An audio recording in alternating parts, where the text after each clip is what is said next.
Vous êtes sur les ondes de CISM 89.3 FM. Vous écoutez Ainsi parlait et c'est Jonathan Rouleau, toujours en compagnie de Jérôme Nadeau. Et on a un invité aujourd'hui. Marie-Josée Parent est directrice de la galerie Les Territoires, une galerie qui est située dans le merveilleux édifice du Belgo à Montréal. Tu es aussi impliqué avec Action Canada, qui est un programme national qui vise à enrichir les compétences en leadership pour ainsi bâtir un réseau et augmenter la compréhension de notre pays et de ses choix et décisions politiques. Ce serait le fun si tu pourrais nous présenter un peu en quoi consiste le projet sur lequel tu as travaillé d'appel à la révision des tests normalisés en Ontario. En fait, là, tu étais sur ce groupe de travail d'Action Canada. Notre projet est parti d'une question que le programme Action Canada nous pose. La question, c'était, est-ce que le Canada a les systèmes d'éducation qu'il faut pour répondre aux enjeux économiques et sociétaux de demain?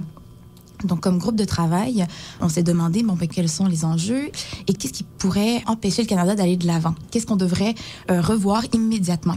Et ça nous est paru assez rapidement évident que les examens, les tests normalisés dans les différentes provinces pouvaient être un obstacle, en fait.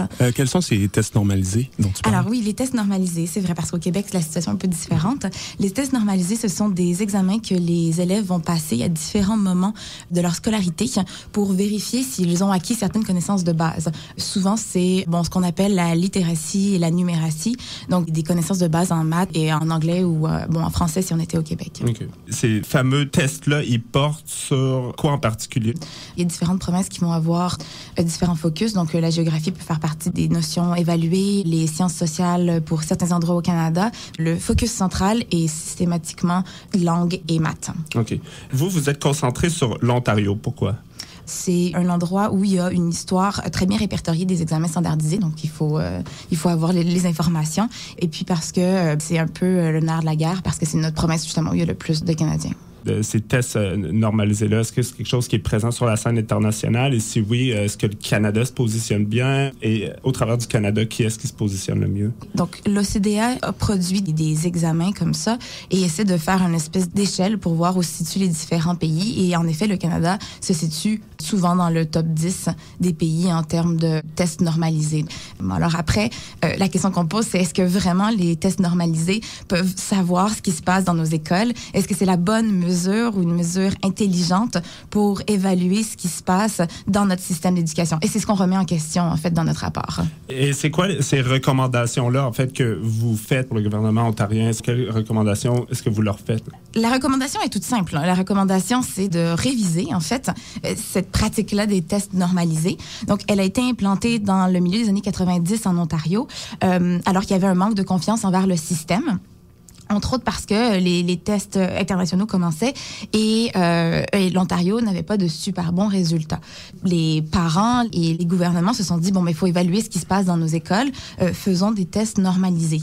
Ce qu'on s'est rendu compte en faisant des recherches, c'est que les tests normalisés vont vérifier si les élèves sont capables de faire des équations assez simples en maths, de comprendre qu'il y a un protagoniste dans un texte écrit, mais ne permettent pas de voir si l'élève a développé une réflexion critique, a développé sa créativité, a développé son engagement et finalement ne permet pas de vérifier si les objectifs du système d'éducation sont atteints, parce que les objectifs qu'on se donne comme système d'éducation, finalement, c'est de créer des citoyens qui vont être responsables, impliqués, engagés, fonctionnels. Est-ce que des examens standardisés qui posent des questions si spécifiques peuvent vraiment aller vérifier si nos élèves arrivent à se construire comme personnes, à s'épanouir? C'est la question qu'on demande. Et ce qu'on veut savoir, c'est, finalement, est-ce qu'il n'y aurait pas d'autres façons d'aller voir ce qui se passe dans notre système d'éducation? Est-ce qu'on ne devrait pas trouver d'autres méthodes qui permettraient d'aller voir un peu mieux ce qu'on fait dans nos classes? Donc, ce serait vraiment comme avec l'enseignement en général, vu que c'est peut-être un petit peu trop en surface. Tout à fait. Et puis, les examens standardisés ont aussi certaines conséquences dans la classe qui sont pas toujours heureuses. Souvent, c'est des conséquences qu'on a observées ailleurs. Et donc, on voudrait savoir, ces conséquences-là ont-elles lieu en Ontario? Si elles ont lieu dans plusieurs endroits dans le monde, qu'elles ont été répertoriées par plusieurs chercheurs, c'est peut-être que ça se passe aussi chez nous. Donc, il faudrait aller voir si la pratique qu'on a choisie est une pratique saine, finalement, pour nos écoles. Il y a une réduction du curriculum parce que les profs vont vouloir faire en sorte que les élèves soient bons dans les examens pour que les élèves puissent réussir. Et puis, eux aussi, pour montrer, moi, je suis un bon prof, mes élèves réussissent aux examens. Donc, l'enseignement va se concentrer sur les matières qui sont évaluées.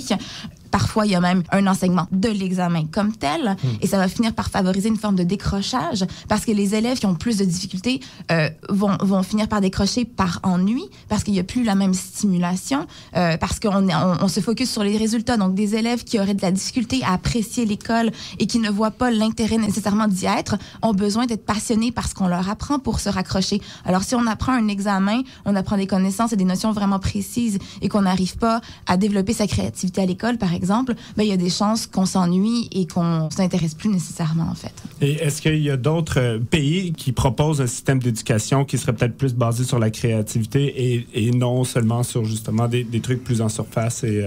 Alors, l'exemple qu'on donne beaucoup et qu'on a utilisé, nous, dans notre rapport, c'est la Finlande, qui a un système d'éducation qui est un modèle et qui est reconnu comme tel, alors qui est étonnamment excellent dans les tests internationaux. C'était leur objectif lorsqu'ils ont fait leur réforme d'éducation qui a commencé il y a 2 décennies maintenant. C'était de s'assurer d'avoir une éducation qui était égale pour tous. Donc, c'était pas un objectif de résultat, c'était un objectif de s'assurer d'égalité, finalement. Les élèves n'ont pas d'examen jusqu'au secondaire, en ayant beaucoup moins d'heures de cours, en ayant beaucoup plus d'implication de la part de la communauté dans les écoles, donc vraiment une ouverture des écoles, en donnant beaucoup de responsabilités aux profs qui construisent leur curriculum, qui travaillent entre eux, qui créent des évaluations, qui s'évaluent les uns les autres et qui donnent un système finalement où les élèves décrochent beaucoup moins et où la réussite est assez phénoménale. Est-ce que tu peux nous parler un peu plus de la mission d'Action Canada, en fait, qui est le programme gouvernemental qui a supporté ce projet? La mission du programme est de mettre ensemble des potentiels jeunes leaders qui sont déjà actifs dans différentes disciplines ou sphères de la société au Canada et de nous faire réfléchir aux questions de politique publique. Donc, d'essayer de comprendre c'est quoi le gouvernement, comment ça fonctionne et comment, finalement, ça a un impact dans nos activités quotidiennes, nous, comme jeunes leaders, dans nos communautés. Qui sont les autres personnes avec qui tu as travaillé sur ce projet? En fait, on a été 4 vraiment très actifs à travailler sur le projet. Dans mes collègues, j'avais Stephen Kuhn, qui est économiste principal au ministère des Finances à Ottawa. Pauline Ingram-Paté, qui est en train de faire un doctorat en ce moment à l'Université de Montréal en sciences humaines appliquées. Et Sébastien Després, qui fait un doctorat en anthropologie à Memorial University à Terre-Neuve. C'est un groupe quand même éclectique aussi. Vous êtes des gens qui travaillent dans des sphères assez différentes l'un de l'autre. Donc, c'est assez intéressant de mettre ces gens-là ensemble. Action Canada, on était 17 fellows cette année à travailler en collaboration. Et c'est des voyages qu'on organise à travers le Canada. On découvre les différentes communautés, on découvre notre pays. Et oui, on a notre travail de task force, de groupe de travail à produire. Donc, on crée des liens très forts avec les gens avec lesquels on a collaboré étroitement. Mais on crée aussi des liens avec les autres fellows. On a dans ces fins de semaine-là de découverte du Canada, on découvre aussi des aptitudes de leadership. On rencontre des grands leaders canadiens qui nous transmettent leur savoir, leur connaissances et on a des ateliers pour nous développer nos habiletés de jeunes leaders. Et parlant de leadership, c'est quoi en fait l'importance pour toi du leadership pour la jeunesse canadienne d'aujourd'hui? C'est important d'avoir des leaders, c'est important d'avoir des gens qui lancent des projets, mais je pense qu'on pourrait peut-être se dire qu'en fait, ce dont on a besoin, c'est des entrepreneurs. Mais des entrepreneurs, pas nécessairement au sens du terme de lancer une entreprise ou dans l'idée de nécessairement faire de l'argent, mais dans l'idée de lancer des projets, d'avoir des idées de société, des projets de société et d'aller de l'avant, d'oser se lancer, d'oser prendre des risques et d'avoir des idéaux et d'essayer de les mettre en pratique. Donc, je pense que c'est quelque chose qui est fondamental pour faire en sorte qu'une société aille bien. Et ça revient à la question de l'éducation. Est-ce qu'on apprend à nos jeunes, à nos enfants, à développer leur créativité, à développer leur esprit critique et leur goût du risque suffisamment pour en faire des citoyens actifs qui vont oser être entrepreneurs, partir des projets et mettre en pratique leurs rêves. Ouais, c'est intéressant que tu apportes cette idée-là parce que beaucoup de gens, quand on mentionne des mots comme leadership, entrepreneurship, ne voient pas nécessairement un côté créatif à ça. Ils vont penser justement essayer de faire de l'argent, trouver un moyen facile pour faire de l'argent rapidement, mais ça implique aussi le domaine des idées, à essayer d'avoir des projets qui ne sont pas nécessairement lucratifs, mais qui vont être capables d'améliorer la vie des gens ou de promouvoir sa communauté, etc. Si c'est les deux, je suis pas contre non plus. Je suis pas en train de dire qu'il y a un problème avec faire de l'argent nécessairement. Mais tout à fait, de se dire qu'on peut avoir des rêves et qu'il y a des moyens de les mettre en pratique. Tu parles aussi un peu, avec le projet que tu as accompli avec Action Canada, il y avait une très forte présence d'art visuel. Il y a José Penneau qui a créé une œuvre unique pour vous, puis il y a aussi Ben Clarkson qui a fait un petit vidéo qui est très beau. Donc, est-ce que tu peux parler un peu du lien, justement, entre les arts et le projet? Tout à fait. Alors, le vidéo, c'est une collaboration entre Sébastien Després, Ben Clarkson et moi. Notre objectif, c'était de réfléchir à la politique publique autrement. Donc, je viens du milieu des arts, je viens d'un milieu créatif, et j'avais envie de donner ça ça un peu au milieu dans lequel j'étais plongée, celui de la politique publique. Donc, de réfléchir à des questions sociétales, mais en utilisant d'autres façons de penser.